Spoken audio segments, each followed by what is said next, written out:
पानी बा हृद जलाशय देखा आपण माने विभिन्न जगह को जानते परिवार सहित जानते किंतु एठिक आसतु संबलपुर को आसतु देखिए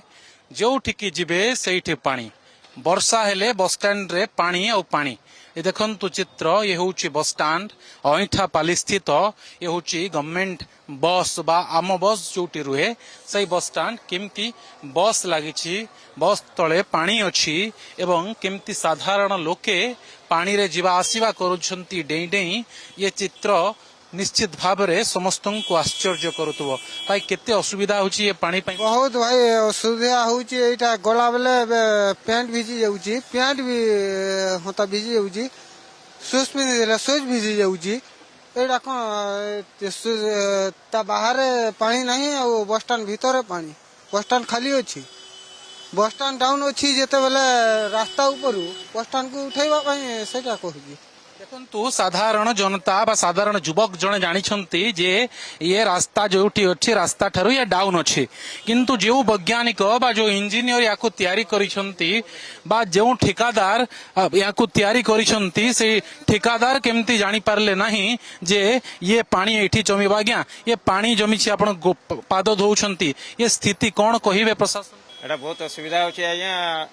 हमें माने गलाल को आंठे पानी हे जाउछि से भितरे बस को जाई होउनी बस पाक को जाई होउनी हां बहुत सर सुनुथिले आज्ञा पानी जमुची कोन कहिबे ना सर बहुत असुविधा होछि साधारण पब्लिक पई सरकार किसी व्यवस्था करबा कथा एटा प्रशासन भी किसी व्यवस्था करबा कथा एटा असुविधा केते लोक आपण तो देखुछंती रास्ता पर केते पब्लिक जाउछंती छुआ लोक माने जाउछंती बड़ लोक स्कूल क्लासमेट माने भी जाउछंती स्टूडेंट माने भी जाउछंती बहुत असुविधा हो जाएगा आर सुविधा करबा कथा सरकार राति घंटे 2 घंटा वर्षा रे एभली स्थिति आउ किछि प्रतिक्रिया ना आज्ञा पुणी वर्षा होउची पानी बोधे आंठो हे जिवो सर असरे वर्षा हेले तो जाई होनी एटी पूरा गोटे डंगा लगेबा कथा सरकार जदी एतर व्यवस्था करंतु ना एतर गोटे डंगा लगांतु माने बस को लागी कि डंगा लागिबो बस रो ओलेले डंगा रे पटको से अवस्था आपण तो देखुचंती एटी वर्षा रे एते पानी पूरा वर्षा हेले तो बेया लई जिवो आंठे पानी जो सब चप्पल पैंट सब भिज जाउची निश्चित भाव में बहुत भल आइडिया बा गोटे भल सजेसन देइछंती जे एटी डंगार व्यवस्था करा जाऊ बा बस रु जो यात्री ओल्होछंती तांकू